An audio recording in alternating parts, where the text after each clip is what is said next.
ရာမရွေးချယ်ထားသောနှုတ်ကပတ်တော်ကိုဝင်ငါမယ်ဆရာမရွေးချယ်ထားတဲ့နှုတ်ကပတ်တော်နှစ်ပိုက်ကိုဖတ်ချင်ပါတယ်လို့ဝင်ငါထားတဲ့စာရွက်ထဲမှာလည်းပါပါတယ်လို့ဓမ္မရာဇဝင်ပထမဆောင်ဓမ္မရာဇဝင်ပထမဆောင်အခန်းကြီး1အခန်းငယ်30အခန်းကြီး2အခန်းငယ်30ထို့သို့ပြုသောကြောင့်ဣသရေလအမျိုး၏ဖျားသခင်ထာဝရဖျားမိန့်တော်မူသည်ကားတင့်အမျိုးတင့်အဘ၏အမျိုးသည်ငါရှေ့မှအစဉ်သွာလာရလိမ့်မည်ဟုငါဆိုမိတော်လဲတပံထာဝရဘုရားမိန့်တော်မူသည်ကထိုဂတိတော်သည်ငါနှင့်ဝေးပါစေငါကိုချီးမြှောက်သောသူတို့ကိုငါချီးမြှောက်မည်ငါကိုမထီမဲ့မြင်ပြုသောသူတို့သည်ဂုံအတရေပြည့်ရကြလိမ့်မည်ဒုတိယတစ်ပိုက်ကတော့ဖိလိတိဩဝါဒစာခန်းကြီး၄အခန်းငယ်9အဘယ်မှုကိုမျှစိုးရင်ချင်းမရှိပဲအရာရာ၌ကျေးဇူးတော်ကိုချီးမွမ်းခြင်းနှင့်တကွဆုတောင်းပတ္ထနာပြုသောအားဖြင့်သင်တို့တောင်းပန်လိုသောအရာတို့ကိုဖျားသခင်အားကြားလျှောက်ကြလော့ထို့သို့ပြုလျှင်အဘယ်သူမျှကြံ၍မမီနိုင်သောဖျားသခင်၏ငြိမ်သက်ခြင်းသည်ယေရှုခရစ်အားဖြင့်သင်တို့၏စိတ်နှလုံးတို့ကိုစောင့်မလိမ့်မည်အားလုံးပဲမင်္ဂလာပါရှေးစွာဘုရားသခင်ကိုသူပဲကျေးဇူးတင်ပါတယ်မထိုင်မတန်ပဲလက်ဘုရားသခင်ကသူ့ရဲ့နှုတ်ကပတ်တော်ကိုဝေမျှဖို့အတွက်ကျွန်မကိုဒီမနေ့အသုံးပြုတဲ့အတွက်ကိုတော့ဘုရားသခင်ရဲ့ကျေးဇူးတော်ကိုအချီးမွမ်းပါတယ်နောက်ပြီးတော့သင်တော်မှာရှိနေတဲ့တာဝန်ရှိတဲ့သင်အောင်ဆရာများနဲ့တကွအသင်သူသင်သားအများအားလုံးကိုလည်းကျေးဇူးတင်ကြောင်းပြောပြရစေကျမတို့ဒီမနေ့ဥပြုကိုးကွယ်ဖို့ပထမဦးဆုံးဘုရားကိုဖိတ်ခေါ်တဲ့သချင်းလေးကိုကျမတို့ဆိုတဲ့အခါကျတော့ကရင်လိုတော့ hello ကစားရောက်ပေါ့နော်အဲ့ဒီမြန်မာအဓိပ္ပာယ်မှာဆိုလို့ရှိရင်တော့တကိုးတော်အနန္တရှင်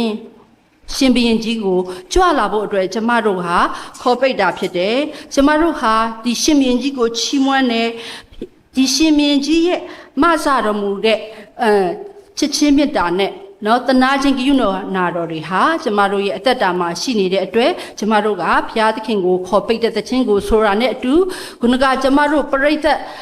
သချင်းကိုဆိုတဲ့အခါမှာကျမတို့ကဒီဘုန်းတော်ရှင်ဘုရင်ကိုကိုးကွယ်ဝတ်ပြုပြီးတော့ဘုန်းတော်ရှင်ဘုရင်ရဲ့တကိုးတော်နဲ့ချစ်ချင်းကိုကျမတို့ချီးမွမ်းကြတယ်။ဘာကြောင့်ချီးမွမ်းလဲဆိုတော့ဘုရားသခင်ကကျမတို့ကိုကွယ်ကားတဲ့စောင့်မတဲ့အရှင်ဖြစ်တယ်။ဖုံးတော်နဲ့ပြည့်စုံတဲ့ဘုရားသခင်ဖြစ်တဲ့အတွက်ချီးမွမ်းခံထိုက်တဲ့ဘုရားဖြစ်တယ်။ချီးမွမ်းခံထိုက်တဲ့ဘုရားကိုကျမတို့အခုတောတောင်ရေမြေအသက်အလင်းတွေအားဖြင့်ကျမတို့တွေ့မြင်နိုင်တယ်။မျက်စိနဲ့မမြင်နိုင်ပေမဲ့ကျမတို့ဒီသူဖန်ဆင်းထားတဲ့အရာတွေအားဖြင့်ကျမတို့ဘုရားသခင်ကိုမြင်တွေ့နိုင်တယ်။ဒီကနေ့ကျမတို့ကြုံတွေ့ခံစားနေရတဲ့အခြေအနေတွေအားလုံးလောကရဲ့အမြင်နဲ့ကျမတို့ကြည့်လိုက်မယ်ဆိုရင်လောကကြီးမှာနေရတာအင်တန်ခက်ခဲလာတယ်လို့အထင်ရောက်အောင်ကျမတို့ခံစားမိတတ်ကြမှာပါဒီကနေ့ကြုံဆုံလာခဲ့တဲ့အရာတွေပေါ့နော်ဒီကျမတို့နေတဲ့ရပ်ဝန်းမှာပဲဖြစ်ဖြစ်ဒီကဘာလုံးအတိုင်းအတာကိုပဲကြည့်နေမှာဆိုလို့ရှိရင်နေရထိုင်ရတာခက်ခဲကြက်တဲလာတယ်လို့ခံစားရတယ်တိတူပဲအခုအချိန်ကနွေရာသီဖြစ်တဲ့အတွက်နွေရာသီဟာပူပြင်းသလိုအပူချိန်မြင့်တက်လာတာနဲ့အမျှကျမတို့တွေဟာပူလောင်ချင်းတံကိုခံစားရတယ်။နွေရာသီပဲပူမှာပေါ့ဒါသူ့တဘဝပဲဟုတ်တယ်ဒါပေမဲ့အဲ့ဒီနွေရာသီရဲ့ပူပြင်းမှုဟာအတိုင်းအတာနဲ့ကျော်လွန်လာတဲ့အခါမှာကျမတို့ရဲ့ခန္ဓာကိုယ်ဟာခံနိုင်ရင်လည်းပါလာကြပါတယ်။ဒီလိုပါပဲကျမတို့ရဲ့ဘဝမှာဖိအားတွေများလာတဲ့အခါမှာခံနိုင်ရင်အတိုင်းအတာထက်ကျော်လွန်လာတဲ့အခါမှာကျမတို့ဘဝကိုတက်တောင့်တက်တာဖြစ်အောင်ဘလို့ရှင်သန်ကြမလဲဆိုတာကိုနှုတ်ကပတ်တော်နဲ့ကျမတို့ဒီမနေ့ဆင်ခြင်ကြရအောင်ကျမတို့ရွေးချယ်ထားတဲ့ဓမ္မရာဇဝင်ပထမဆောင်အခန်းကြီးနဲ့အခန်းငယ်30ဒါပထမတစ်ပိုက်ပထမကျမ်းချက်ပေါ့နော်ထို့သောပြုသောကြောင့်ဣသရေလလူမျိုး၏ဘုရားသခင်ထာဝရဘုရားမိန့်တော်မူသည်ကားသင်အမျိုးသင်ဘအမျိုးသည်ငါရှေ့မှအစဉ်သွားလာရလိမ့်မည်ဟုငါဆိုမိတော်လဲတဖန်ထာဝရဘုရားမိန့်တော်မူသည်ကားထိုဂတိသည်ငါနှင့်ဝေးပါစေငါကိုချီးမြှောက်သောသူကိုငါချီးမြှောက်မည်ငါကိုမထီမဲ့မြင်ပြုသောသူတို့သည်ဂုဏ်သရေပြတ်ကြလိမ့်မည်ဒါကဘုရားသခင်ကသူ့ကိုချီးမြှောက်တဲ့သူကို သူချီးမြှောက်မယ်သူကိုမထေမဲ့မြင်ပြုသောသူတို့ကိုသူဂုံအတရေပြတ်ကြမယ်ဆိုတာကိုဒီစာဆောင်ကနေကျမတို့ကိုပြောပြထားပါတယ်။ဘာကြောင့်လဲသူပရောဖက်အရာမှာခန့်ထားတဲ့အေလိခါဘုရားသခင်ကိုယိုသေးကိုင်းဆိုင်တဲ့ပရောဖက်တစ်ပါးဖြစ်တယ်။ဒါပေမဲ့သူ့ရဲ့အသက်တာမှာနော်ဒီသားတွေကိုသွန်သင်ဆုံးမမှုအားနေတဲ့အခါမှာသူ့ရဲ့ဆုံးသက်ကနော်အခက်အခဲတွေနဲ့ညှိခုံမလာခဲ့ဘူးဆိုတာတွေ့ရပါတယ်ဒီဓမ္မရာဆိုရင်ပထမဆောင်ရဲ့မာတိကာပိုင်းကိုကျမတို့လေ့လာကြည့်မယ်ဆိုလို့ရှိရင်ရှမွေလနဲ့ရှောလုသူတို့နှစ်ယောက်ကိုအဓိကဇက်ဆောင်အဖြစ်ထားပြီးတော့မှအေလိနဲ့ဒါဝိဒ်တို့ကရှမွေလနဲ့ရှောလုဦးတို့ကိုပံ့ပိုးပေးတဲ့နေရာမှာရှိနေတယ်ဆိုတာကိုတွေ့ရပါတယ်ဒါပေမဲ့ထာဝရဘုရားဟာအေလိနဲ့ရှောလုတို့ကိုညှင်းပယ်ပြီးတော့ရှမွေလနဲ့ဒါဝိဒ်ကိုရွေးချယ်ခဲ့တာကိုတွေ့ရပါတယ်ပရောဖက်အေလိဟာထာဝရဘုရားကိုခုနကပြောသလိုယိုသေးတဲ့ပရောဖက်ဦးနေနဲ့ယက်တီခဲ့တယ်ဒါပေမဲ့သူ့ရဲ့သားတွေကိုတွင်တင်ဆုံးမမှုအားနည်းခဲ့တဲ့အတွက်သူ့ရဲ့ဘဝနိဂုံးဟာမလာပခဲ့ဘူးရှမွေလကတော့ထာဝရဘုရားခန့်အပ်ထားတဲ့ပရောဖက်ဦးဖြစ်တယ်သူ့ရဲ့ယုံကြည်ခြင်းနဲ့နာခံခြင်းဟာစမနမူနာအဖြစ်ခဲ့တာကိုတွေ့ရတယ်ရှမွေလကထူးချွန်တဲ့သူတူဖြစ်ပါတယ်ရှောလုကတော့အောင်မြင်ကြော်ကြားလိုသူတူဖြစ်တယ်ရှောလုမှာဩဇာအာဏာဂုဏ်ရှိတယ်ဒီရုပ်ရည်ယူပကာအားဖြင့်တကယ်ကိုတီကြည်ခန့်ညားတဲ့ gentleman ပုံစံမျိုးရှိတယ်ထင်ပေါ်ကြော်ကြားတဲ့သူတူဖြစ်တယ်ဒါပေမဲ့ရှောလုရဲ့အသက်တာဟာကြာရှုံးပြီးတော့ကြေကွဲပွဲရာဏိဂုံအရာတွေနဲ့ဏိဂုံချုပ်ထဲတာကိုတွေ့ရတယ်နော်ဒါဝိဒ်ရဲ့အသက်တာကိုပြန်ကြည့်မယ်ဆိုလို့ရှိရင်ဟိုးအစပိုင်းမှာဖျားတရားကိုယိုသေးကိုင်းဆိုင်သူဖြစ်တာကိုကျွန်တော်တို့ဓမ္မရာဇဝင်ဒုတိယဆောင်ထဲမှာဖတ်ရှုနိုင်ပါတယ်ဒါကြောင့်ဒီမနေ့ကျွန်တော်တို့နှုတ်ကပတ်တော်ကိုဘဝရဲ့ဖိအားနဲ့ဖျားရဲ့အဖြစ်ဖျားဤအဖြစ်ဆိုတဲ့ခေါင်းစဉ်လေးနဲ့ဝေမျှချင်ပါတယ်ဘဝဤဖိအားနဲ့ဖျားဤအဖြစ်ဆိုတဲ့ခေါင်းစဉ်လေးပေါ့နော်ဖိအားလို့ပြောလိုက်တာ ਨੇ ကျမတို့ဟာ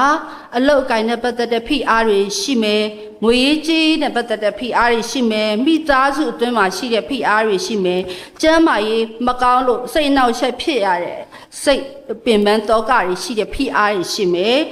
ခလေးများတောင်မှသူတို့ဟာကြောင်းတစ်ဖက်တက်ရတယ်ဒီကြားထဲမှာမှမိဘတွေကတင်တန်းတွေပို့တယ်အဲ့ခါမှာခလေးတယောက်မှလည်းသူခံနိုင်ရင်အတိုင်းအတာထက်ကြော်လွန်ပြီးတော့ဒီကြောင်းအချိန်တွေကိုပေးရတဲ့အခါမှာသူတို့မှဖိအားတွေခံစားရတယ်ကျမတို့ရဲ့ဘဝမှာဒီဖိအားတွေကြောင့်ဖြစ်ပေါ်လာနိုင်တဲ့အရာတွေကိုတမန်ကျမ်းစာရှုထောင့်ဓမ္မရာဆိုရင်ပထမဆောင်တဲ့ကနေပြီးတော့ကျမတို့အချက်၄ချက်နဲ့ဒီမနေ့လေ့လာကြရအောင်ပါနံပါတ်1ချက်က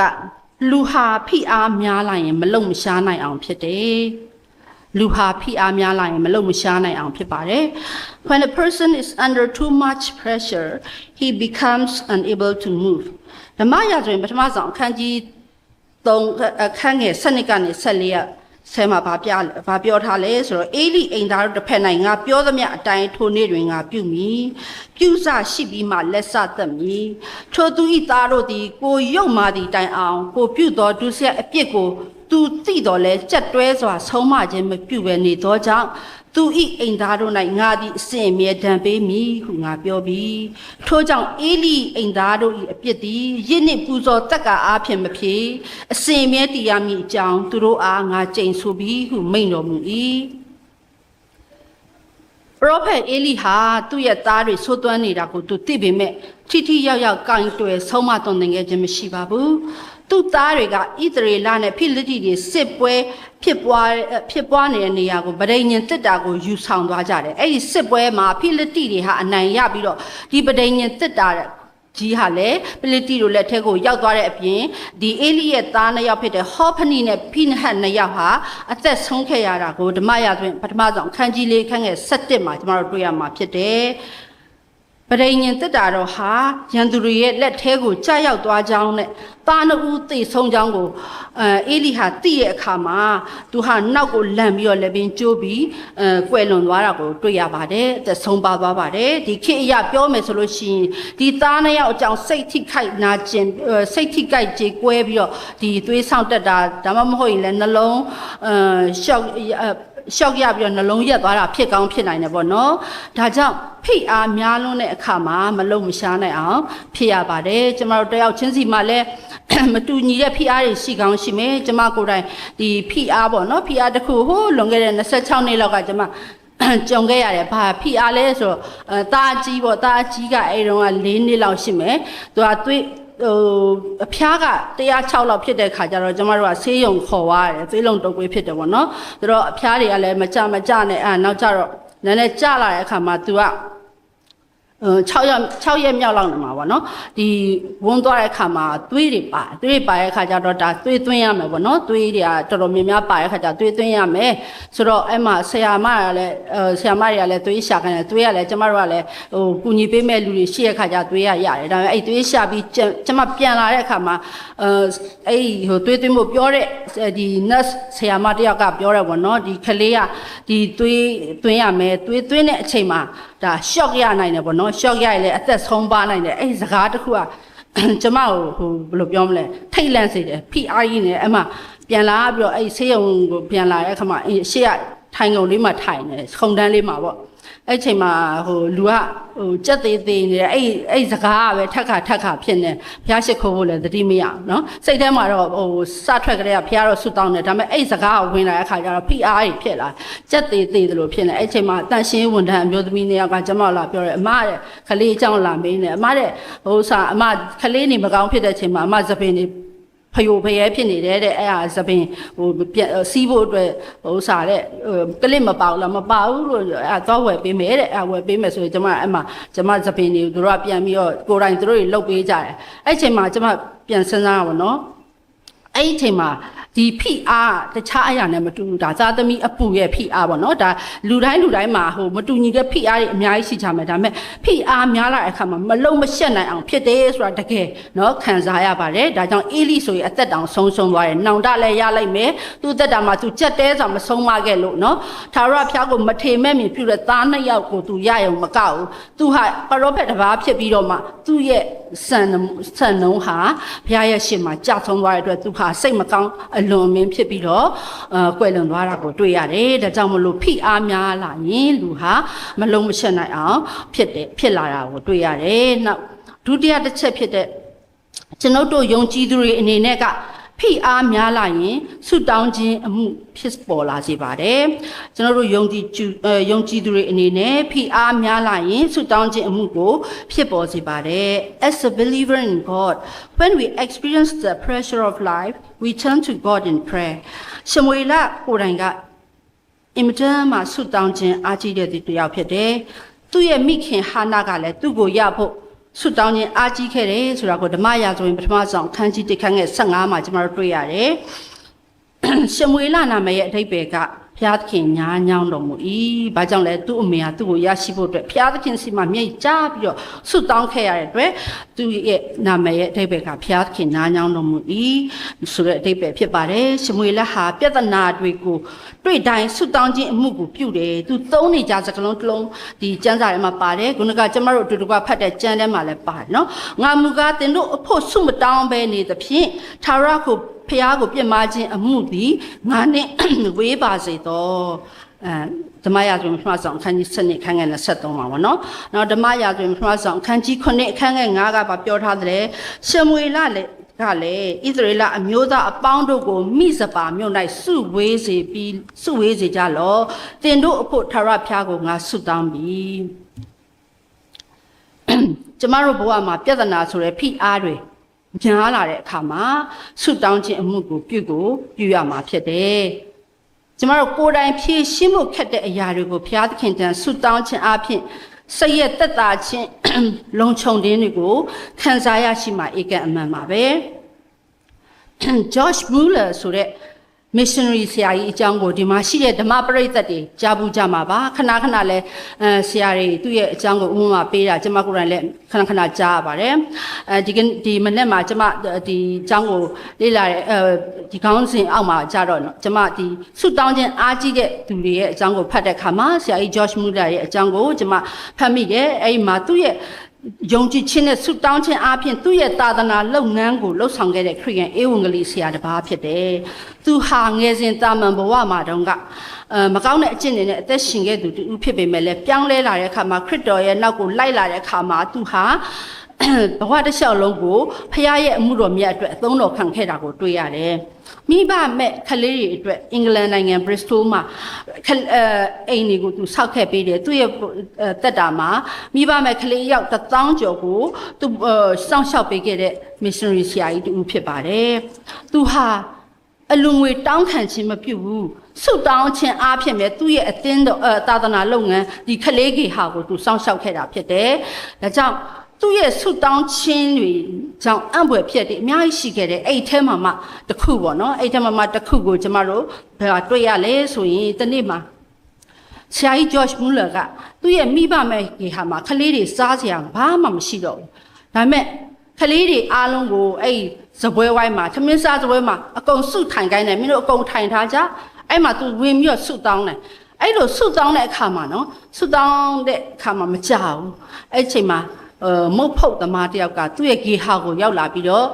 ဆရာကြီးကိုပြောတယ်ကျွန်တော်ညကတညလုံးအိတ်လို့မရလို့မုတ်တွေဖုတ်ထားတယ်တဲ့အဲ့မုတ်တွေဖုတ်ထားတာအများကြီးဖြစ်နေတဲ့အတွက်ဒီဂေဟာကိုလာပြီးတော့လူပါတယ်ဆိုအဲ့အချိန်မှာခလေးတွေစားဖို့မုတ်ကိုပေါင်မုတ်ပဲထားပါတော့ပေါင်မုတ်ကိုရရှိသွားတာပေါ့နော်အဲ့မှာမကြောက်အဲ့မှာအဲ့မိဘမက်ဂေဟာနဲ့ဒီ George Muller ရဲ့မိဘမက်ဂေဟာနဲ့မလန်းမကမ်းမှာနွားနို့ပို့တဲ့ကားတစ်စီးကပြတ်သွားတယ်ဆက်ပြတ်သွားတယ်ပြင်ရင်လည်းအကြာကြီးဖြစ်သွားလိမ့်မယ်ဆိုတော့အဲ့လိုမျိုးနွားနို့ကသူ့ချိန်ကြော်သွားလို့ရှိရင်ရှင်သွားမယ်လေဆိုတော့ဒီနွားနို့ကောင်းနေတဲ့အချိန်မှာဒီကားမောင်းတဲ့သူကတထေးကိုမေးတဲ့ခါမှာဒီနားမှာဘာရှိလဲရှိတဲ့ဟာကိုစုံစမ်းတဲ့ခါကျတော့မိဘမက်ကေဟာရှိရဲဆိုတော့အတော်ပဲဆိုတော့မိဘမက်ကေဟာကိုသွားပို့တယ်နော်ဒါဟာတိုက်ဆိုင်မှုလည်းမဟုတ်ဘူးနော်ဒါဘယ်လိုပြောမလဲဖျားသခင်ရဲ့ပြင်ဆင်ချက်ပဲနော်အဓိကကGeorge Muller ရဲ့ဆုတောင်းချက်ပဲဖြစ်တယ်။ဒါကြောင့်မလို့ကျမတို့ George Muller ရဲ့ယုံကြည်ခြင်းနဲ့ဆုတောင်းခြင်းအကြောင်းကိုကျမတို့ခဏခဏကြားဝင်မယ်။ဒါဟာကျမတို့မေ့နေတဲ့အခါတွေရှိတယ်။ကျမတို့ဘဝမှာတစ်ခါလေကျမတို့အခက်ခဲရှိတယ်။ဒါပေမဲ့ဆုတောင်းဖို့မေ့နေတယ်။ဒီအခက်ခဲကိုကျမတို့ကဘုရားဖြေရှင်းပေးမယ်ဆိုတော့အတွေးနဲ့ပဲနေတယ်။ဒါပေမဲ့ဘုရားရှင်မှာကျတော့ဆုတောင်းဖို့မေ့နေတယ်။ဒါပေမဲ့ဆရာကြီး George Muller အဲ့လိုမဟုတ်ဘူး။သူ့ရဲ့အချိန်တိုင်းနိုင်တိုင်းမှာအကူအညီဘုရားစီကလိုနေတဲ့အတွက်ဘုရားခင်စီမှာသူအမြဲတမ်းဆုတောင်းနေတဲ့အတွက်ဒါကျမတို့ဘဝမှာသင်ခန်းစာယူရမှာဖြစ်တယ်။ကျမတို့ရှောက်လန်းမှုနော်ဘဝမှာရှောက်လန်းမှုအင်မတန်မှခက်ခဲတယ်နော်ပြန်စဉ်းစားကြည့်မယ်ဆိုရင်အခုဆရာကြီး George Muller သူ့ရဲ့နေရာမှာနေကြည့်လိုက်ပါကျမတို့ဒါသူ့နေရာမှာဆိုရင်အလူငွေကိုလည်းသူကကောက်ခံတဲ့လူတယောက်မဟုတ်ဘူးဒါကြောင့်ခလေးတွေရဲ့နေထိုင်စားတောက်စေးကြီးကအမြဲတမ်းလိုအပ်မယ်အဲ့လိုအတိုင်းကိုသူကအချိန်မီမရတဲ့အခါမှာသူ့ရင်ထဲမှာလူသားတဦးအနေနဲ့ဖိအားရှိမှာပဲဒါပေမဲ့အဲ့ဖိအားကိုသူဟာဆုတောင်းခြင်းနဲ့သူဟာပြောင်းလဲလိုက်တာကိုတွေ့ရတယ်အဲ့လိုဆုတောင်းရင်းနဲ့ပြောင်းလဲလိုက်တဲ့အခါမှာအချိန်မီကောင်းကြီးမင်္ဂလာ timely blessing ကိုသူရရှိတယ်ဆိုတာကိုကျမတို့တွေ့ရတယ်ကျမတို့တွေဟာအိမ်တော်တွေကိုဦးစီးနေရတဲ့အိမ်တော်ကိုဦးစီးနေရတဲ့ဖခင်တွေတော်၎င်းမိခင်တွေတော်၎င်းအကိုကြီးအရာတော်၎င်းအမကြီးအရာတော်၎င်းဖြစ်နေကြမှာဖြစ်ပါတယ်အခက်အခဲတွေပြဿနာတွေကြီးကြီးသေးသေးကျမတို့အားလုံးဖိအားအဖြစ်မခံစားဘဲနဲ့ဖယားစီမှာဆုတောင်းခြင်းအဖြစ်မဲ့ဖြည့်ရှင်းပြီးဒီဖိအားတွေကိုတွန်းလှန်ပြရမယ်ဆိုတာဆရာကြီး George Muller ကနေရဲ့သင်ခန်းစာကနေကျမတို့ယူတတ်ကြရမှာဖြစ်ပါတယ်သုံးချက်တစ်ချက်ဖြစ်တယ်လူဟာဖိအားများလာရင်ထိတ်လန့်ကြောက်ရွံ့မှုတွေဖြစ်ပေါ်လာတတ်ပါတယ်လူဟာဖိအားများလာရင်ထိတ်လန့်ကြောက်ရွံ့မှုတွေဖြစ်ပေါ်လာတတ်ပါတယ် When a person is too much pressure it causes fear and anxiety ဓမ္မရာဇဝင်ပထမဆုံးအခန်းကြီး73အခန်းငယ်9ဆက်ကနေစနစ်ခုနကကျမတို့အပြန် sorry နှုတ်ကပတ်တော်အတူတကွဖတ်တဲ့အထဲမှာပါပြီးသားဖြစ်တယ်နော်ယော်ဒန်မြစ်တစ်ဖက်၌နေသောသူအချို့တို့သည်ကူးပြန်၍ဂတ်ပြီးဂိလက်ပြည်သို့သွားကြ၏ရှောလူသည်ဂိလဂါလမြို့၌နေသေး၍လူပေါင်းတို့သည်သူ့နောက်၌တုန်လှုပ်လျက်ရှိကြ၏ရှမွေလချင်းချက်သည့်အတွင်ရှောလူသည်9ရက်ငတ်နေ၍ရှမွေလသည်ဂိလဂါလမြို့သို့မရောက်လူများတို့သည်ထွက်ပြေးကြ၏ရှောလူကလည်းမိရှို့ရာရစ်မိတ္တဟာယပူဇော်တက်ကာတို့ကိုငါထံသို့ယူခဲ့ကြဟုဆိုသဖြင့်မိရှို့ရာရစ်ကိုပူဇော်လေ၏မိရှို့ရာရစ်ကိုပူဇော်ခြင်းအမှုသည်ဆုံး၌ရှမွေလသည်လာ၏ရှောလူသည်ကောင်းကြီးပေးခီ ကြိုခီးဥကြိုပြုတ်ခြင်းကထွက်သွားလင်ရှမွေလကတင်းဒီအဘယ်သို့ပြုသည်နည်းဟုမေးတော်ရှောလူကလူများတို့သည်ကျွန်ုပ်ထံမှထွက်ပြေးကြောင်းကိုကိုရောသည်ချင်းချက်သောအချိန်၌မရောက်ကြောင်းဖိလိတိလူတို့သည်မိတ်မတ်မြို့၌စုဝေးကြောင်းကိုသိမြင်သောအခါဖိလိတိလူတို့သည်ငါရှိရာကိလကာလမြို့သို့စစ်ချီကြလိမ့်မည်ထာဝရဘုရားကိုငါမတောင်းပန်သေးဟုကျွန်ုပ်အောက်မေ့သဖြင့်ကိုအနိုင်ပြု၍မိရှုရာရစ်ကိုပူဇော်မိပြီဟုပြော၏ရှောလူဟာဣသရေလတို့အတွက်ပထမဦးဆုံးသောခေါင်းဆောင်ပထမဦးဆုံးဘုရင်ပေါ့နော်ဖြစ်လာတယ်ရှမွေလကကိုယ်တိုင်စီလောင်းဘိတ်သိပ်ပေးပြီးတင်မြောက်ထားတဲ့ခေါင်းဆောင်ဘုရင်ဖြစ်တယ်ဣသရေလတို့ရဲ့ဘုရင်ပေါ့နော်ရှောလူခေါင်းဆောင်ဖြစ်တဲ့အချိန်မှာဖိလိတိတွေဟာအာကြီးပြီးတော့ခဏစစ်လာတိုက်တဲ့အတွက်ရှောလူဟာနေ့ရောညရောနားခွင့်မရဘဲနဲ့တိုက်ပွဲတွေဝင်နေရတယ်သူ့အတွက်စိတ်ရောကိုယ်ပါအနာမရတဲ့နေ့ရက်တွေများလာတယ်နော်ဖိအားတွေများလာတယ်ဒါပေမဲ့တိုက်ပွဲမဝင်ခင်တိုင်းမှာရှမွေလကရှောလူတို့အတွက်ရစ်ပူဇော်ခြင်းအမှုကိုပြုခဲ့တယ်ခုနကကျမတို့ဖတ်သွားသလိုပဲတရက်မှာရှမွေလဟာရစ်ပူဇော်တဲ့အချိန်ထိကိုရောက်မလာသေးတဲ့အခါမှာရှောလူဟာငကိုတဲ့ဖိအားတွေကများတဲ့အခါမှာတုံလုံးခြောက်ချတယ်ဟိုမှာပိလိတိတွေကလည်းစစ်လာချီနေကြပြီးဆိုတော့တုံလုံးခြောက်ချပြီးတော့သူမလုံးမသိမလုံးထိုက်တဲ့ပရောဖက်တူပြုရမယ်ရစ်ပူဇော်ခြင်းအမှုကိုသူဟာဘောင်ကျော်ပြီးတော့လှုပ်လိုက်တယ်ရှမွေလရောက်ရှိလာတဲ့အခါမှာရှောလူကိုအပြစ်တင်တယ်နောက်ပိုင်းမှာရှောလူဟာထာဝရဘုရားရဲ့စကားကိုနားမထောင်ခြင်းဖြစ်အပြစ်တွေကိုဇက်တိုက်ကျူးလွန်လာတာကိုကျမတို့အခန်းကြီး15အခန်းငယ်9ကနေ23အထိတော်၎င်းဓမ္မရာဆိုရင်အခန်းကြီး15တစ်ခန်းလုံးကိုဖတ်ရှုရင်ကျမတို့တွေ့ရမှာဖြစ်တယ်အာမလက်အမျိုးသားတွေနဲ့တိုက်ပွဲဖြစ်တဲ့အခါမှာလည်းဖခင်ရဲ့စကားကိုသူဟာနားမထောင်ခဲ့ပါဘူးရှောလူဟာနောက်ပြီးတော့ဘာဖြစ်လာလဲဆိုတော့ဖိအားတွေအများများလာစိတ်ထဲမှာလည်းဒီမကောင်းတဲ့စိတ်တွေဝင်လာတာပေါ့နော်ဒီမာနတွေကလည်းရှိလာတဲ့အခါမှာသူဟာဒါဝိဒ်ပေါ်မှာလည်းသူဟာမနာလိုစိတ်တွေများလာတဲ့အခါမှာစိတ်မလုံးခြုံမှုတွေကြောက်ရွံ့မှုတွေနဲ့သူရင်ဆိုင်ခဲ့ရတယ်ဒီမှာကျမတို့ကပ္ပဦးကျမ်း7နှစ်ထဲမှာဖော်ပြထားတဲ့ဟာဂရဆိုတဲ့အမျိုးသမီးတယောက်ရဲ့အကြောင်းကိုကျမတို့ဥမာပေးချင်ပါတယ်ဟာဂရဆိုတာဒီမဟောင်းကျမ်းကိုဖတ်ရှုတဲ့သူတွေသိပါတယ်သူမဟာဣသရေလလူမျိုးမဟုတ်တဲ့လူမျိုးခြားအဂုတ်တုတ်ကျွန်အမျိုးသမီးပေါ့နော်ဖြစ်ပြီးတော့ဖာရောဘုရင်ကအာဗြဟံကိုချီးမြှင့်တဲ့အထက်မှာပါလာတယ်လို့ပညာရှင်တွေကယူဆထားကြပါတယ်ကပ္ပဦးကျမ်းခန်းကြီး7နဲ့ခန်းငယ်16ကိုဖတ်ရင်တွေ့ရပါတယ်ဆိုတော့ဟာဂရရဲ့ဇက်လန်းကနေရုပ်တာပဲနေရုပ်ဆိုတာကအထိန်ချုပ်ခံပေါ့နော်အထိန်ချုပ်ခံတဲ့မပူကြုံပေါ့နော်ဆိုတော့ယာဒူးဂုံငွေကြေးဩဇာရှိသူတွေရဲ့အသုံးတော်ခံတတ်ပဲဖြစ်တယ်ဟာဂရအမည်ရဲ့အတိတ်ပဲကတော့ထိတ်လန့်မှုများနဲ့ထွက်ပြေးလာသောသူစွန့်ခွာသူလို့အတိတ်ပဲရပါတယ်ကပ္ပဦးကျမ်းခန်းကြီး16ကနေပြီးတော့21ကိုဖတ်ရင်ဒီဇက်လန်းကိုကျမတို့ပို့ပြီးတော့မြင်တွေ့နိုင်တယ်အာဗြဟံရဲ့မယားစာရာဟာသားဖွားခြင်းမရှိတဲ့အတွက်အဂုတ်တုတ်ပြည်သူတွေအဂုတ်တုတ်ပြည်သူသူ့အိမ်မှာရှိတဲ့ကျွန်အမျိုးသမီးပေါ့နော်ဟာဂရနဲ့မျိုးဆက်ရရှိဖို့အတွက်အာဗြဟံကိုအတူနေခိုင်းတယ်အဲ့ဒီအချိန်မှာအာဗြဟံကလည်းမိန်းမရဲ့စကားကိုနားထောင်ပြီးတော့အဲ့ကျွန်အမျိုးသမီးဟာဂရနဲ့အတူနေတဲ့အတွက်သားတစ်ယောက်ကိုရရှိတယ်သားဣရှမေလဆိုတဲ့သားကိုရရှိခဲ့တယ်ဇလန်အချင်းကိုတော့ဓမ္မပရိသတ်တွေလည်းတည်ထားနေပြီဖြစ်မှာပါဒါကြောင့်ဟာဂရရဲ့နာမည်အတိတ်ပဲဟာသူရဲ့နာမည်နဲ့လိုက်အောင်သူဟာအိမ်မော်ကနေနေချခြင်းခံရပြီးနှစ်ကြိမ်တိုင်အောင်သူဆင်းချခဲ့ရတယ်ဟာဂရကဘာကြောင့်ထွက်ပြေးရတာလဲနော်ဟာဂရဘာကြောင့်ထွက်ပြေးရလဲသူ့ရဲ့အတွင်းမှာရှိနေတဲ့ခေတ်စကားနဲ့ပြောရမယ်ဆိုလို့ရှိရင်အငုံစိတ်ပေါ့နော်အငုံစိတ်ကြောင့်ဖြစ်ပေါ်လာတဲ့ဒီစိတ်မလုံခြုံမှုတွေအဲ့အတွေ့အကြုံဖြစ်တယ်သူမဟာကျွန်ဘဝမှာတော့ကခံစားခဲ့ရတဲ့နာကျင်မှုတွေကိုဣရှမေလဆိုတဲ့သားတစ်ယောက်ရလာတဲ့အခါမှာအခြေအနေတစ်ခုရောက်ရှိလာပြီးလို့သူ့ရဲ့စိတ်ကနေမဝတ်မရဲစိတ်ကြီးဝင်ပြီးတော့နော်သားဖွားခြင်းမပြုတ်နိုင်တဲ့သူ့ရဲ့သခင်မစရဲကိုပြန်လဲပြီးတော့စာရာကိုပြန်လဲပြီးတော့မထေမဲ့မြင်ပြုတ်လို့စိတ်အန်တုလို့စိတ်တရဲ့နောက်ဆက်တွဲပြဿနာတွေဖြစ်ပါတယ်ဒုတိယအကြိမ်ကဟာဂရရဲ့သားဣရှမေလဆဲရီတိုင်းထွာတာကိုစာရာသိရဲ့အခါမှာဒေါသထွက်ပြီးတော့ကျွန်မနဲ့သားသူ့ရဲ့သားကိုနင်ထုတ်ဖို့အတွက်အာဗြဟံကိုပြောတဲ့အခါမှာအာဗြဟံကသူတို့သားမိနှစ်ယောက်ကိုတောထဲကိုလွတ်လိုက်တယ်နော်သူတို့သားမိနှစ်ယောက်ကိုပေါ့နော်ဟာဂရနဲ့ဣရှမေလကိုတောထဲကိုလွတ်လိုက်တယ်ဟာဂရကမှုတ်တစ်ဖက်နော်ရေတမုတ်နဲ့ဒီကန္တရတဲကိုဝင်သွားရတယ်နော်မှုတ်အဲ့ဒီအချိန်မှာမှုတ်ကလည်းဘယ်လောက်ခံပါလဲမှုတ်ကလည်းကုံရေကလည်းကုံအဲ့လိုရေကုံသွားတဲ့အခါမှာခက်လေးဟာစားကြရမရှိလို့ငိုတယ် ရေစားတဲ့အတွက်ငိုတယ်အဲ့လိုငိုတာငိုရင်နဲ့အသက်ပါမှာဆိုလို့ဟာဂရဟာသူ့သားကိုသူမကြည့်ရဘူးခက်လန်းလန်းခြုံပုတ်နာမှာသူထားရတယ်အဲ့ချိန်မှာသူဒါမဲ့သူခလေးရဲ့ငိုကြွေးတဲ့သူ့ရဲ့နာကျင်နေတဲ့သူ့ရဲ့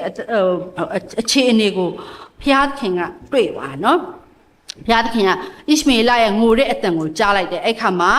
ကောင်းကင်တမန်ကဟာဂရစီကိုပေါ်လာပြီးတော့ဘာဖြစ်တာလဲလို့မေးတယ်သိရဲ့အခါမှာဒီအကြောင်းကိုသိထားတဲ့အခါမှာမကြောက်နဲ့ကောင်းကင်တမန်ကပြောတယ်မစိုးရိမ်နဲ့နှစ်သားရဲ့ငိုတန်ကိုဘုရားသခင်ကြားတယ်နှစ်သားကိုဘုရားသခင်ကလူမျိုးကြီးဖြစ်စေမယ်လို့ဟာဂရကိုပြောပါတယ်အနီးနားမှာလူတယောက်မှမရှိဘဲနဲ့တားမိနှစ်ယောက်ရဲ့ခဲငိုကြွေးနေကြတဲ့အချိန်မှာဘုရားသခင်ကစတင်ပြီးအလွတ်လုပ်ပါတယ်နော်ဒီတဲကန်ဒရာထဲမှာဘယ်သူမှမရှိဘူးဒါပေမဲ့သူတို့သားမိနှစ်ယောက်ပဲရှိတယ်အဲ့လိုသားမိနှစ်ယောက်ထဲပူရမဲ့ကယ်ရမဲ့မျောလင်းချက်ကင်းမဲ့တဲ့အချိန်မှာဘုရားသခင်ကစတင်အလွတ်လုပ်တယ်ကျမတို့ဘဝမှာလည်းပူရမဲ့ကယ်ရမဲ့အခြေအနေမှာဘုရားသခင်ကဝင်ပြီးတော့လှုပ်ပေးတယ်ဆိုတဲ့တက်တည်ကိုကျမတို့ဘဝမှာအမြဲတမ်းကြားမြင်တွေ့ရပါတယ်။ဒါကြောင့်မျောလင်းချက်မရှိတော့ဘူးလို့ဟာဂရထင်ထားတဲ့အချိန်မှာမျောလင်းချက်ကိုဘုရားသခင်ကပြန်လည်အသက်သွင်းပေးခဲ့တယ်။ဒီမှာကျမတို့ရလိုက်တဲ့သင်ခန်းစာကရှောလုဟာ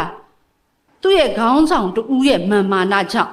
လုတ်ပိုင်ခွင့်ဘောင်တွေကိုကြော်လွန်ပြီးဖျားရဲ့စကားတော်ကိုနာခံခြင်းမရှိတဲ့အတွက်မျောလင့်ချက်ကင်းမဲ့ပြီးတော့ဘဝနိဂုံမလားမပဖြစ်ခဲ့တယ်။ဖျားကိုဥထိတ်ထားခဲ့တဲ့သူနော်ဖျားကိုယ်တိုင်ရွေးချယ်ပြီးတော့ပရောဖက်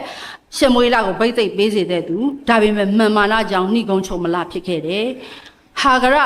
ကျွန်မအဆက်မရှိတယ်။နေရုပ်တာပဲရှိတယ်။ထိန်းချုပ်ခံပဲရှိတယ်။ဖျားနဲ့အကျွမ်းတုံရှိတယ်ဆိုတာလဲဒီ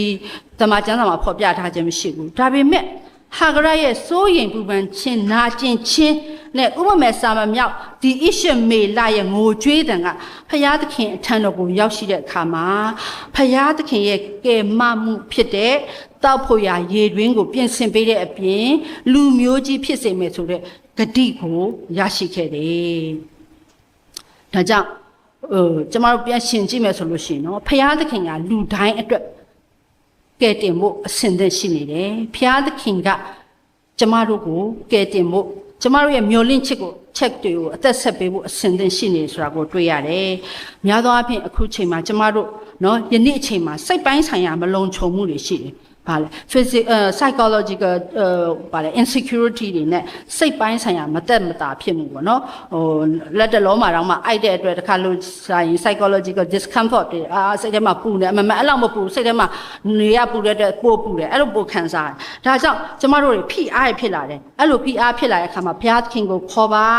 နော်ကျမတို့နှလုံးသားနဲ့ထက်ကနေငိုကြွေးနေတယ်ကျမတို့ရဲ့အသံကိုဘုရားသခင်ကကြားခြင်းတယ်ကျမတို့ရဲ့အသံတွေကိုဘုရားစီကိုလွတ်မှာဣရှမေလလိုသူ့ရဲ့ငိုကြွေးတံကိုလွတ်လိုက်တဲ့အခါမှာဘုရားသခင်ကြားတယ်ကောင်းကင်တမန်လာကူညီပေးတယ်ကျမတို့ရဲ့ကြေကွဲနေတဲ့ငိုကြွေးတံတွေကိုဘုရားသခင်ကနားချောင်ခြင်းပါတယ်အလိုရှိနေပါလေနောက်ဆုံးတစ်ချက်နဲ့ဖြစ်တယ်ကျွန်တော်တို့ဤဘဝ၌ဖိအားများရင်တကိုးကိုခံစားရနော်ဖိအားများရင်တကိုးကိုခံစားရတယ် Our life pressure leads us to a greater manifestation of power. ဓမ္မရာဇဝင်ခန်းကြီး7ခန်းငယ်40နှစ်ဖိလိတိလူသည်ကြည်၍ဒါဝိဒ်ကိုမြင်သောအခါမထေမဲမြင်ပြု၏။ကြောင်းမူကားသူသည်နုပြိုသောသူစပင်နီ၍မျက်နာလသောသူဖြစ်၏။ဒါဝိဒ်ရဲ့အသက်တာကိုချိလိုက်မယ်ဆိုရင်သူကြုံတွေ့ရတဲ့အမှုအရာကနေသူဟာတကိုးကိုရရှိတာဖြစ်တယ်။ခုနကဖိလိတိကအပေါ်စီကနေကြည့်ရင်ပြောမယ်ဆိုရင်လူပလန်လေးပေါ့ခက်သေးသေးလေးနွက်တိနွက်တောင်းလေးပေါ့စပင်နီးတယ်မျက်နာလာတယ်ဆိုကြတယ်ယောက်ျားလေးတွေကမျက်နာလာတာသိမရှိဘူးလေမျက်နာတီကြီးခန့်တာပဲရှင်ဒါမျက်နာလာတယ်ဆိုတော့ तू ကတိတ်ပြီးတော့ဟို gentleman မဟုတ်အကောင်ကလည်းသေးတယ်ဒါပေမဲ့သူ့ရဲ့အသက်တာမှာနော်ဘယ်သူမှမထင်မှတ်ထားတဲ့ခေါ်လျက်ကိုဘာလို့အောင်နိုင်လဲနော်ဖိအားများရင်တကိုးခံစားရတယ်ဒီဖျားသခင်စီကနေတကိုးကိုရတာဖြစ်တယ်ခေါ်လျက်နဲ့တွေ့တဲ့အခါမှာဒါဝိဒ်ကဘာပြောလဲ7:45မှာ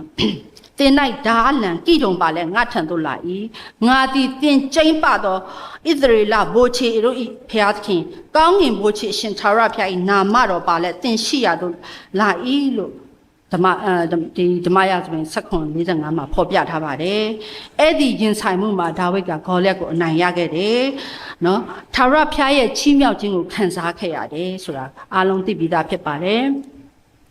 ကျမဆရာတယောက်ရဲ့တရားဟောချက်လေးကိုနားထောင်ပြီးတော့ပြန်ပြီးတော့နည်းနည်း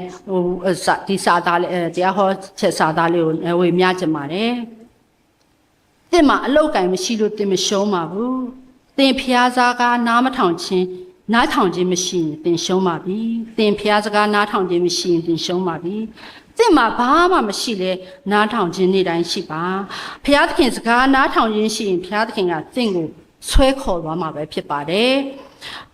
သူများတွေကြောက်တိုင်းသိမကြောက်ပါနဲ့ဖျားသခင်ကိုပဲကြောက်ပါဖျားစကားကိုနားထောင်ပါကိုယ့်ရဲ့ပြဿနာအတွက်ဖျားထံမှာဆုတောင်းနေပါသင်ကိုဖျားသခင်ကအံ့ဩဖွယ်ရာပြုမှာဖြစ်တယ်လို့ဟောထားပါတယ်ကျမတို့ရဲ့ယုံကြည်သူအသက်တာမှာဖခင်ရဲ့စကားတော်ကိုနာခံခြင်းနဲ့ဖခင်နဲ့မိတ္တဟာယဖွဲ့ခြင်းကအဓိကမရှိမဖြစ်လိုအပ်တဲ့အရာပဲဖြစ်ပါတယ်ဒါဝိဒ်ဟာဂေါလိယကိုကြီးမားတဲ့ဒါဝိဒ်ဟာဂေါလိယလိုမျိုးကြီးမားတဲ့လက်နဲ့အစဉ်တစားတွေမရှိပေမဲ့လည်းဖခင်သခင်ဟာဒါဝိဒ်အတွက်ကြီးမားတဲ့လက်နဲ့ဖြစ်ခဲ့တဲ့အတွက်ဂေါလိယကိုအနိုင်ရခဲ့တဲ့သင်ခန်းစာကကျမတို့အားလုံးကိုနေ့စဉ်အသက်တာအတွက်တွန့်တင်နေဆဲဖြစ်ပါတယ်။ဒါကြောင့်ကျမတို့ဓမ္မရာဇဝင်ပထမဆောင်တဲ့ကဖိအားတွေအကြောင်းကိုကျမတို့ခြုံငုံသုံးသပ်ကြည့်တဲ့အခါမှာဖိအားကိုအောင်မြင်စေဖို့ရှုပ်ဝက်ချက်ကတော့ထာဝရဘုရားကိုချီးမြှောက်ခြင်းပဲဖြစ်ပါတယ်။ထာဝရဘုရားကိုချီးမြှောက်ခြင်းဟာဖိအားကိုအောင်မြင်စေတဲ့အဓိကရှုပ်ဝက်ချက်ဖြစ်ပါတယ်။ဒါကြောင့်ဏိဂုံးချုပ်အနေနဲ့ထာဝရဘုရားကကျမတို့ကိုဘာကြောင့်ဖိအားတွေပြဿနာတွေနဲ့ရင်ဆိုင်စေရတာလဲ။အဲ့လိုရင်ဆိုင်ရတိုင်းဘုရားသခင်စီကအဖြေကဘာလဲနော်ဘုရားသခင်ရဲ့စီကအဖြေကဘာလဲရင်ဆိုင်ရတဲ့ဘဝဖိအားတွေအားဖြင့်ဘုရားသခင်နဲ့စကားပြောဖို့ဘုရားသခင်စီမှာဆုတောင်းဖို့ဆုတောင်းခြင်းအားဖြင့်သူထံပါကနေရလာမဲ့တကိုးကိုခံစားရရှိစေဖို့ပဲဖြစ်တယ်နော်ဖိအားကိုပေးရတဲ့ရည်ရွယ်ချက်ကသူ့နဲ့စကားပြောဖို့သူ့စီမှာဆုတောင်းဖို့သူ့ကိုဥထိတ်ထားပြီးတော့သူ့ကိုချီးမြှောက်ဖို့အတွက်အဲ့လိုမျိုးချီးမြှောက်တဲ့ဥထိတ်ထားတဲ့ဆုတောင်းတဲ့စကားပြောတဲ့အခါမှာဘုရားသခင်စီကလာတဲ့တကူကိုခံစားရမှာဖြစ်တယ်။ထာဝရဘုရားကိုကြောင်းရွံ့ယိုသေသောအသက်တာရှိတဲ့သူဟာထာဝရဘုရားကိုချီးမြှောက်ခြင်းထာဝရဘုရားရဲ့ချီးမြှောက်ခြင်းကိုခံစားရတယ်ဆိုတာကိုနှုတ်ကပတ်တော်ထဲကနေဘုရားသခင်ကအဖြေပေးထားပြီးသားဖြစ်ပါတယ်။တကယ်လို့များကျမတို့ရဲ့အသက်တာမှာကြီးမားတဲ့ပြဿနာတွေဖိအားတွေရင်ဆိုင်ရတဲ့အခါမှာကျမတို့ဘယ်လိုလုပ်ကြမလဲ။လိမ်လည်မှုပြုမှဒီပြဿနာတွေနဲ့ဖိအားတွေကနေလွတ်မြောက်မယ်ဆိုရင်ကျမတို့လိမ်လည်ကြမလားသူတစ်ပါးကိုလှည့်စားပြီးတော့မြောက်ဒီပြဿနာနဲ့ဖိအားတွေကိုကြော်လွားနိုင်မယ်ဆိုရင်ဘုရားသခင်ကိုမျက်နာကိုတော့မထောက်ဘဲနဲ့ကျမတို့လှည့်စားကြမလားဒီဖိအားတွေကနေလွတ်မြောက်ဖို့အတွက်ကိုလေဆိုတော့နောက်ဒီဖိအားတွေကိုမခံနိုင်တော့ဘူးဆိုပြီးတော့မှလူကျင့်ဝတ်နဲ့မညီတဲ့အရာတွေနဲ့အပေးယူလုပ်လားဆိုတဲ့အချက်တွေနဲ့ကျမတို့ဘယ်လိုတုံ့ပြန်မလဲပေါ့နော်ကိုယ့်ရဲ့ဒီဖိအားကိုလွတ်မြောက်ဖို့အတွက်ကျင့်ဖို့လူသားတဦးမှရှိနေကျင့်ဖို့တင်နဲ့နော်မညီတဲ့အရာတွေနဲ့ကျမတို့အပေးယူလုပ်မလားကျမတို့ဒီဖိအားတွေပေါ်မှာတုံ့ပြန်တဲ့အရာကအင်မတန်မှအရေးကြီးပါတယ်ကျမတို့ဟာဖိအားတွေကြောင့်တုံလို့ခြောက်ချပြီးတော့ဘဝမှာဘဝဆက်ခုံမှာအယုတ်ကျိုးပြက်ဇက်ကျိုးကြမလားနော်ဘဝဆက်ခုံပေါ်မှာကျမတို့အယုတ်ကျိုးပြက်ခုနကအေးလီလိုဇက်ကျိုးကြသွားမလားဇက်ကျိုးလဲဆိုတာသေရတော့မသေကြဘူးနော်ဘာမှမလုံးနိုင်တော့စိတ်သက်တွေကြသွားကြမလားဟိုဖြစ်စကားနဲ့ပြော depression ရသွားမလားနော်ဆွတောင်းခြင်းနဲ့ဘုရားသခင်စီကတကူကိုခံယူကြမလားအရေးကြီးဆုံးကတော့ကျမတို့ရှောလူလိုကိုမချီးမြှောက်ပါနဲ့ဖះကိုမထေမဲ့မြင်ဖះကိုဘောင်ကျော်ပြီးတော့မလုပ်ပါနဲ့ကျမတို့ရဲ့စေးရင်ကြောက်မှုကြောင့်ကျမတို့ရဲ့မပြေလည်မှုတွေကိုထာဝရဘုရားရဲ့နှုတ်ကပတ်တော်မှာကျမတို့ရှာဖွေကြည့်ပါဒါကြောင့်တမန်တော်ကြီးရှင်ပေါလုကဖိလိပ္ပိဩဝါဒစာခန်းကြီးလေးခန်းငယ်6ခွန်ဘယ်မှုကိုများစိုးရိမ်ခြင်းမရှိပဲအရာရာ၌ကျေးဇူးတော်ကိုချီးမွမ်းခြင်းနှင့်တကွဆုတောင်းပတနာပြုသောအားဖြင့်သင်တို့တောင်းပန်လိုသောအရာများကိုဘုရားသခင်အားကြားလျှောက်ကြလော့ထို့သို့ပြုလျင်ဘယ်သူမျှကြံစီရမမီနိုင်သောဘုရား၏ငြိမ်သက်ခြင်းသည်ဘုရားသခင်၏ငြိမ်သက်ခြင်းသည်ယေရှုခရစ်အားဖြင့်သင်တို့၏စိတ်နှလုံးကိုဆောင်မလိမ့်မည်ကျမတို့ဘဝတွေခက်ခဲကြပါတယ်ကျမတို့မပြည့်စုံကြပါဘူးကျမတို့ပညာယာတုဥစ္စာပိုင်ဆိုင်မှုတွေကြောင့် အဲ့ဒီအပိုင်ဆိုင်မှုတွေကနေပြီးတော့ကျမတို့ကိုးကွယ်လို့မရပါဘူးစုံစမ်းနောက်ရှက်ရာဘဝကြိုင်ဝန်ထဲမှာစိုးရိမ်စိတ်တွေနဲ့ကျမတို့ရှောက်လန်းတဲ့အခါမှာကျမတို့ထမ်းပိုးနေတဲ့ကားတိုင်းလေးတဲ့အခါမှာကျမတို့ပြစ်ချခြင်းနဲ့ဒါပေမဲ့ဘုရားသခင်ကအဖြေရပါလေသလားသင်တယောက်တည်းကိုစွန့်ပစ်ရမထားဘူးဂတိတော်ရှိတဲ့အတိုင်းဘုရားသခင်ကကျမတို့ကိုစွန့်ပစ်မထားပါဘူးလို့ကျမတို့ကိုဘုရားသခင်ကနေ့တိုင်းအစဉ်ဖြေပေးနေတဲ့အတွက်ကျမတို့တွေဘဝရဲ့ဖိအားကြောင့်မလုံမရှားနိုင်ပဲဖြစ်ကြမလား